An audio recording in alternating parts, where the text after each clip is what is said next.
everybody, Charles here. Welcome to Backroads Living. In today's video, we're going to be talking about why it is important to prep for the future. Now, we used our comments and questions in one of our recent videos. Now this video, we're going to do the same because I found the questions and comments on the videos to be very enlightening. And there's a lot going on in our country, and especially around the world, that should concern us and should make us understand why it is important to prep for our future.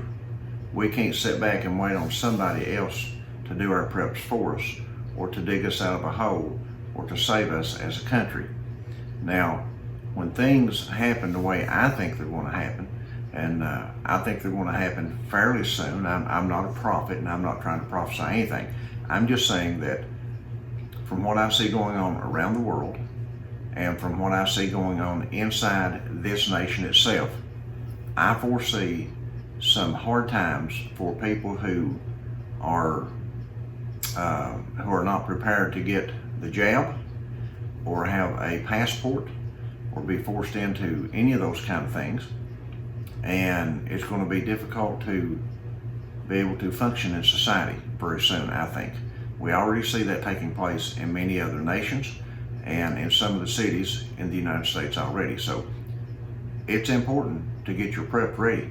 It is important to be ready for what's coming here in this nation.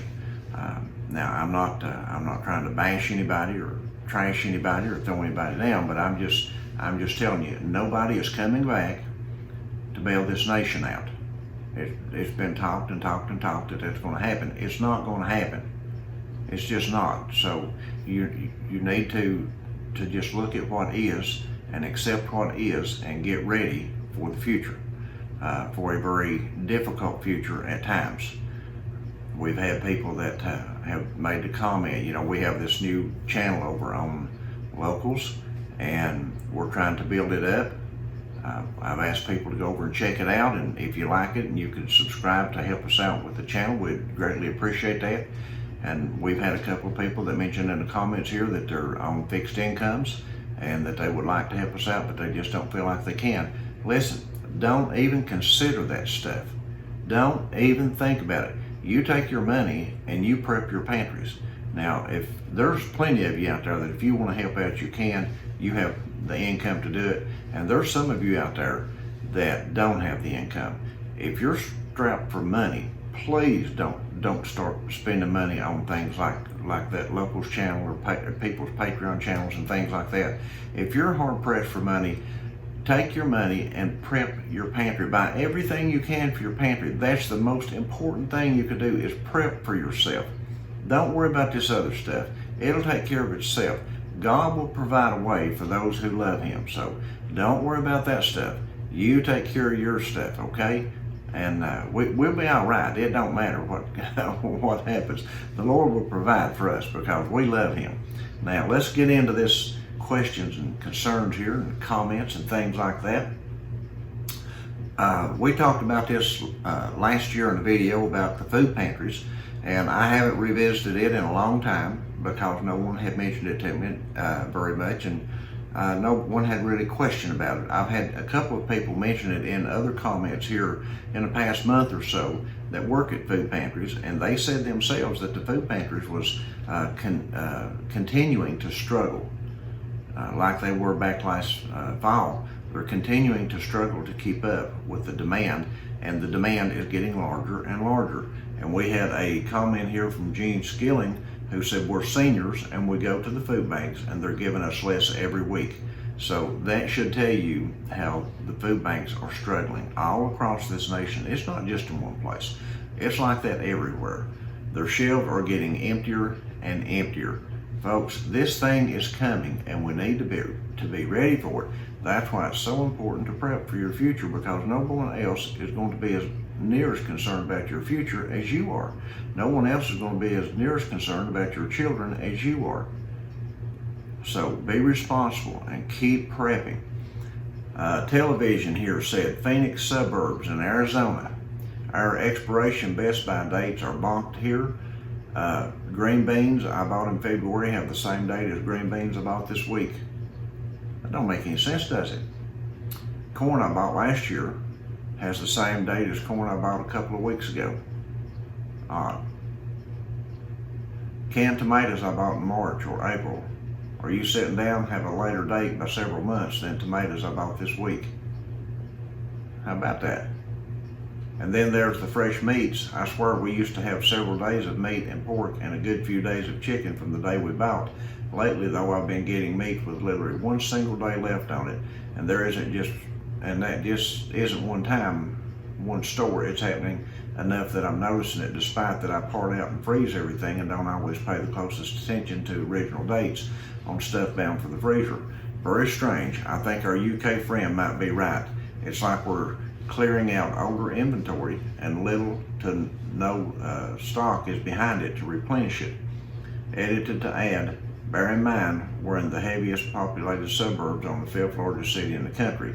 Food does not sit around here long. The date I'm seeing is not normal. So if you guys are noticing dates like that on your cans of food that you buy at the supermarket or any other kind of food you buy there at your supermarkets, big box stores, whatever, let us know in the comments, or you can send us an email. We really enjoy getting email from you.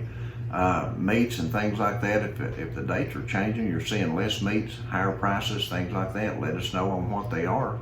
And so we can report on it. We like to keep everybody here informed on what's going on around the country.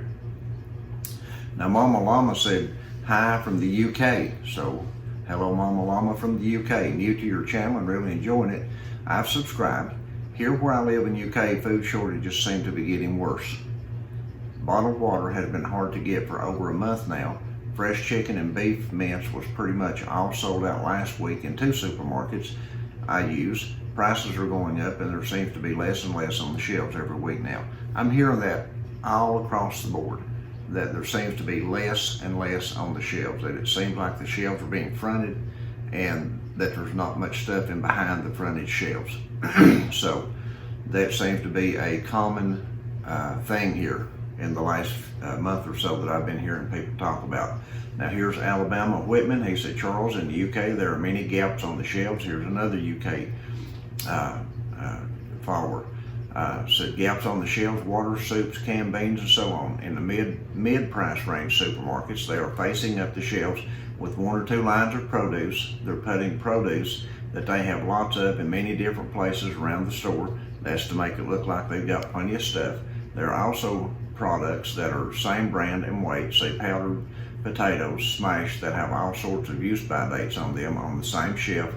Use by dates are just crazy, folks. I don't know what's going on there. The shelves are beginning to struggle in the more upmarket shops now too. We do not live in town, but no one in the UK is very far from a town or city. The nearest town is a smallish city, but I have also noticed that out of the 3 large supermarkets of the same brand that are near me, they are not stocking one more than all the rest. It's the one furthest away from the main town. It's almost like they're hoping no one will notice. A lot of odd things going on around the country, not just this country, but around the world, the way the food's being handled and prepped in the supermarkets and in the big box stores. Keep your eyes open for that and watch for patterns and watch for things that are taking place with this stuff. Folks, there's reasons for why they do things. Now Bonnie, listen, Bonnie's full of wonderful information. And this is a great one right here. She's given us lots of tips on here, Bonnie Watson. She said, I use giant vacuum bags that are used for blankets and quilts to put 50-pound bags of dog food and cat food into. And I've had them for almost 2 years with no problems. Now, I don't know anybody that has been able to store 2 years worth of cat food and dog food. That's an excellent idea. The large vacuum seal bags that you put clothes in, wonderful thing to use right there. I use wild game, deer meat, and turkey to make dog food, and I've eaten 7-year-old home canned food, and I'm still here. Rule number 1, if it smells bad, don't eat it. There you go. Thank you, Bonnie, for that wonderful tip. Utah Mike. Utah says my Walmart self-checkout will no longer accept cash. Walmart told me there was a coin shortage. And then Joey followed up and said, my Walmart self-checkout will no longer accept cash either. Just happened this week. I live in the Northeast. Now, I also heard that from somebody else. I may have it on down here. I don't really know if I added the other one to the page or not, but we'll get to it in a minute if I did. Actually, McDonald's said, I use the cat litter containers for water storage.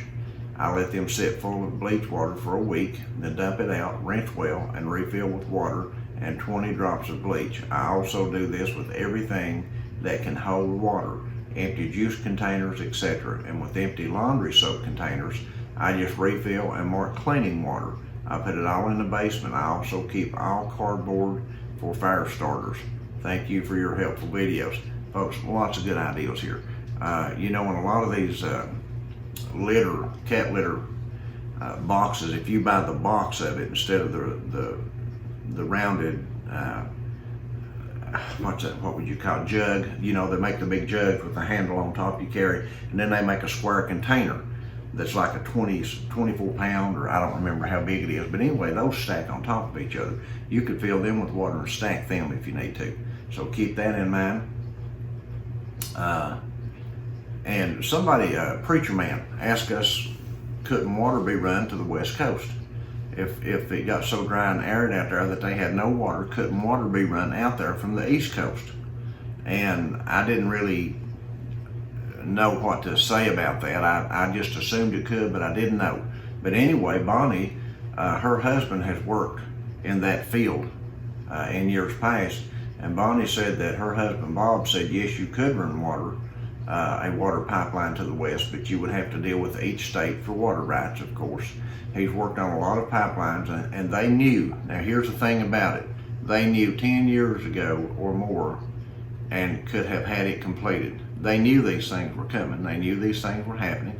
They knew that there would be water shortages in the West at some point, but yet they failed to ever run a water line out there. Why would they do that? Because maybe the West supplies 2/3 of the United States food? Imagine that. Let's see.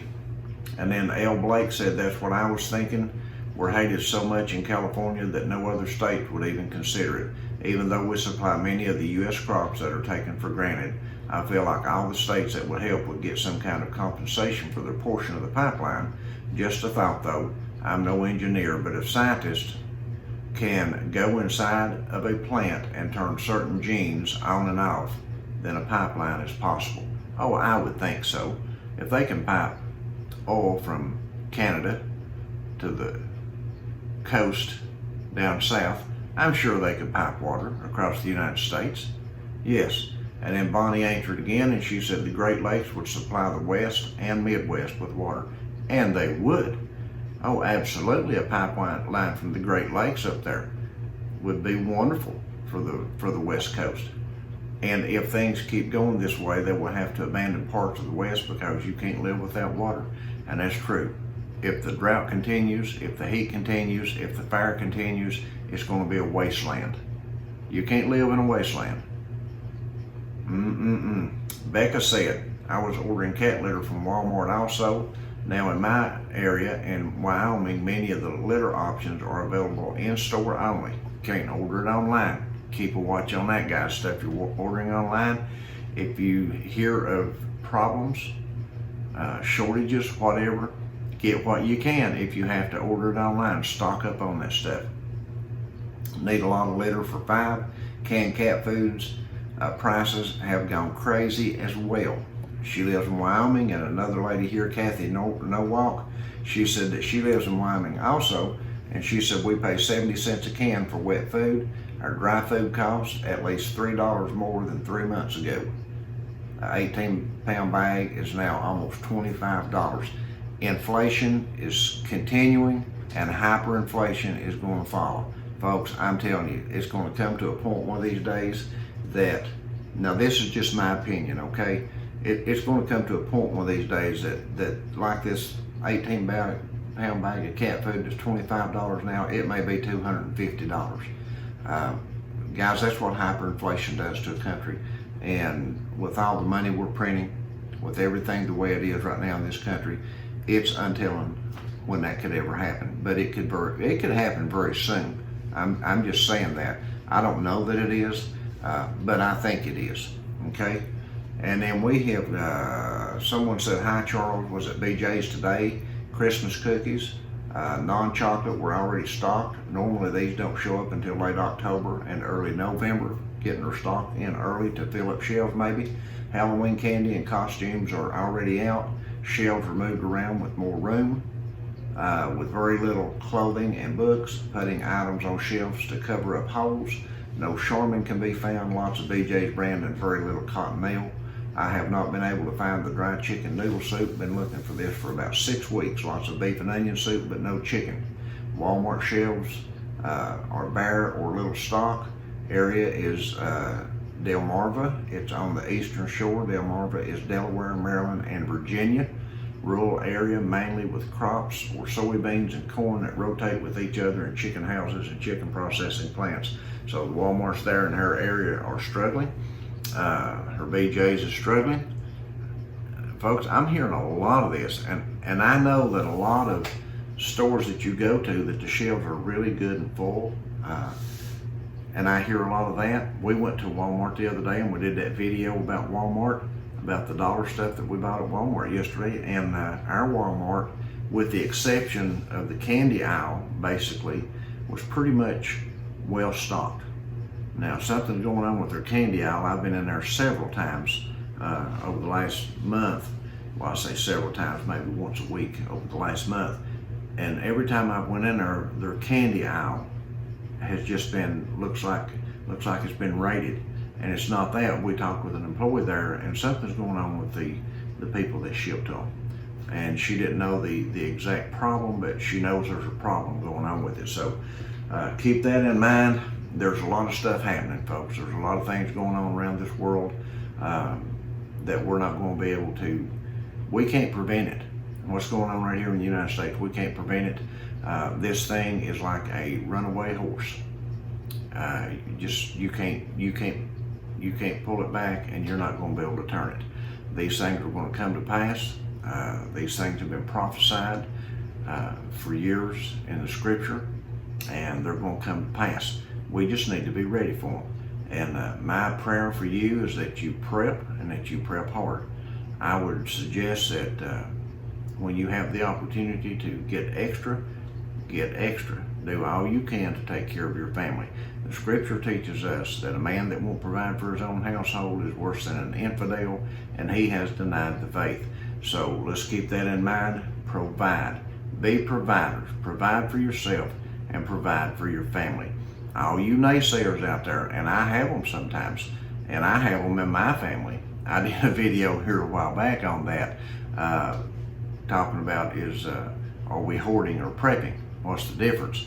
And I had a family member kind of snap at me one day when I asked him, was he doing any prepping to get ready for what was coming? And he just got real offensive because I asked him that, and he said, no, I'm not hoarding anything. And I just let it go. I mean, I'm not hoarding anything either. I'm prepping. I'm doing just exactly what our forefathers and their forefathers did, and that's what you're doing, and I'm so glad you are. I'm glad you're here with us, and that you're on this journey with us, and that we're trying to help each other and encourage each other. And I want you to be as encouraging as you can. But like we talked in the last video about the questions, there's a point that you're going to have to be the gray man. You're going to have to be inconspicuous. You're going to have to do things that just you don't stand out in the crowd. Don't let people know all you have and everything you're doing. Don't let people know that you have a year's worth of supplies put back of food in your pantries and things like that, because when things collapse, when an economy collapses, lots of people go hungry. That's just how it is.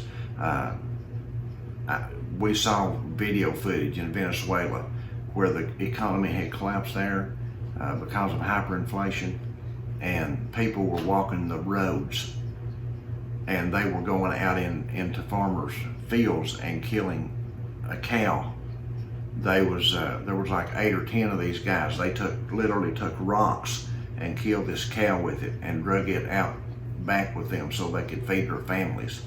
I mean, that's how desperate people get. And if people know you've got a year's worth of food put back, they may not knock on your door. They may just kick it in. So be careful with what you tell people. Be careful with how much information you give out. Always be willing to help. Always be willing to be a blessing to others if you can. But be careful, okay? We love you guys. Thank you for being a part of our channel. We're so thankful for all our new subscribers. We hope you continue to stay with us, and we pray the Lord bless and keep you.